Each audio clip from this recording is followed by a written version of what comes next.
আপনি বলছেন যে গে পার্টি করছে, এর থেকে লজ্জাজনক এবং আক্রমণাত্মক এবং অবমাননাকর কথাবার্তা শামসুল আরিফিন ভাইয়ের কাছ থেকে আসবে এটা আমি আশা করিনি। আমি বলি প্রমাণ থাকার পরেও যেহেতু আপনারা অস্বীকার করছেন, এই ব্যক্তি যদি ভিডিও না করতে, এভিডেন্স না রাখতো, তাহলে কি কোটি কোটি বার সংগঠনকে এইভাবে চার্জ করা যায়? আপনারা সেটা স্বীকার করতেন কিনা? করতেন না। কারণ ৭১ এ যেভাবে সারা বাংলাদেশ মানুষের ৭১ এ চলে যাবেন এবং মানুষকে যেভাবে ৭১ মানুষের মুখোমুখি হয়েছে, আপনারা হাসিনা ঠিক একই ন্যারেটিভে গেছে এবং হাসিনার ন্যারেটিভকে হাসিনাকে আমদানি করবেন না, কারণ আপনারা হাসিনার সাথে ছিলেন, হাসিনার পিছনে ছিলেন, হাসিনার সামনে ছিলেন।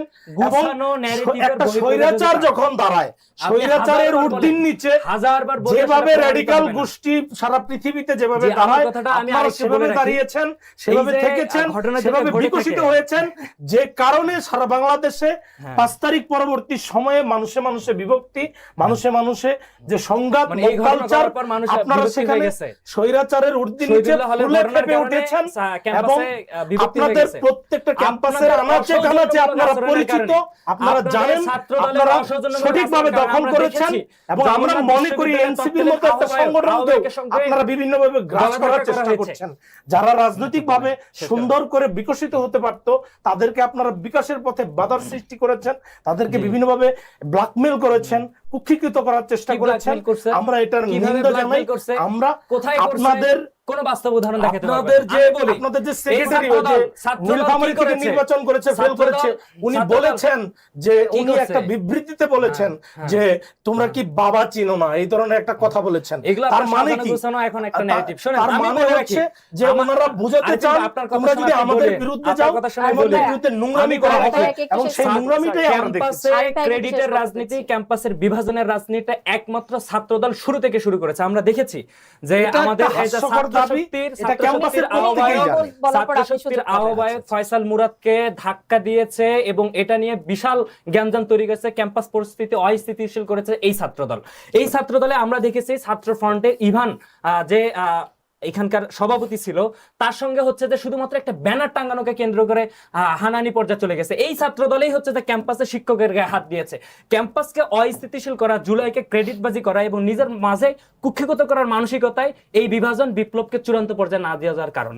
এই যে এখন যে ঘটনাগুলো ঘটতেছে, আপনাদের মানসিকতার মাঝে যদি এইটা থাকতো, এই ধরনের অপকালচার, অপসংস্কৃতি দেশের ভিতরে আমরা হইতে দিব না, তাহলে আপনারা এইটা নিয়ে কথা বলতে পারেন। এটা নিয়ে কথা না বলে তা আপনারা কি বললেন?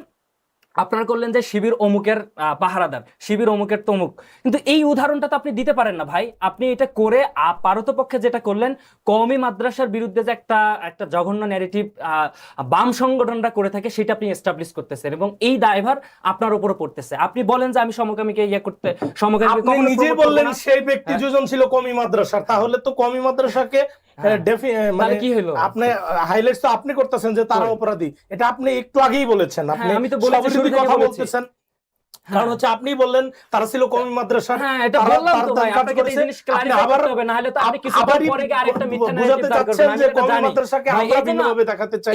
এইজন্য আমি বলতে চাই, এইজন্য বলতে চাই আপনারা ইসলামকে যেভাবে বলেন এবং সেইভাবে ধারণ করেন না। নির্বাচনের আগে আপনাদের এই ধরনের কথা শুনেছি, মদিনার ইসলাম কায়েম করতে গিয়ে আপনারা কি করেছেন। আপনাদের মাঝে যদি এই ইন্টেনশনটা থাকতো, তাহলে রাষ্ট্রীয় পর্যায়ে ঢাকেশ্বরী মন্দিরে যে সমকামীদের বিবাহ হইলো, সেই বিবাহ অনুষ্ঠানে আপনারা কেন কোনো ধরনের বিবৃতি দিলেন না?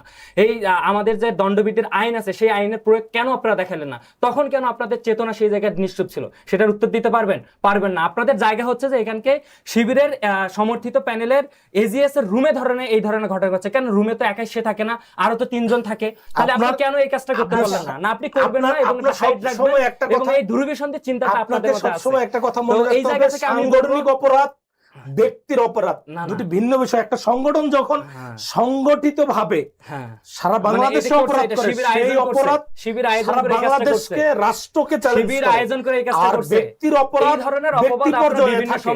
আমরা এজন্য চাই যে আপনারা যদি এই অপবাদ থেকে সাংগঠনিক যে অপরাধ শুরু করেছেন, তার ধারাবাহিকতার অবসান ঘটুক। সেটি বিপ্লবের নামে, সেটি বিপ্লবের নামে বলেন, সেটি ইসলামের নামে বলেন, সেটি বাংলাদেশকে মানে বাংলাদেশকে দখলের নামে এগুলো যেভাবেই common বলেন কথাবার্তা, যে রূপে আসেন common কথাবার্তা। সাংগঠনিক অপরাধকে সাংগঠনিক ভাবে চিহ্নিত করতে হবে, ব্যক্তির অপরাধকে ব্যক্তিক ভাবে চিহ্নিত করতে হবে। ব্যক্তির আমি তো অপরাধের যখন দায় দেখলাম যে সমাজকে যতটুকু পিরোজপুরে প্রভাবিত করে, 6 জন সমকামীকে সাংগঠনিক অপরাধ সন্দেহে আপনার সারা বহিষ্কার বাংলাদেশকে করছে, একটা সেই জায়গায় রাষ্ট্রকে আপনাদের একটা স্টেটমেন্ট কি ছিল? জাতিকে প্রভাবিত করে। সেই জায়গায় আপনার স্টেটমেন্ট কি ছিল? আমাদের প্রতিদিনে আমরা আমাদের দেখতে পাই যে প্রত্যেকের শাহবাগে এই ধরনের প্রতিবাদ সমকামীরা আমাদের প্রত্যেকে প্রতিবাদী আক্রমণ হয়ে করে। উঠছে। তখন যেটা হচ্ছে বললেন যে সাংগঠনিক ব্যবস্থা নেওয়ার কথা, এখানে আপনাদেরও কিন্তু একজন এমপি এবং একজন প্রতিমন্ত্রী, তারও কিন্তু একটা ভিডিও আসছে, তো সেটা নিয়ে আসলে বিএনপি কি সাংগঠনিক ব্যবস্থা নিয়েছে? আমরা তো কোনো সাংগঠনিক ব্যবস্থা আমরা দেখতে পাই নাই।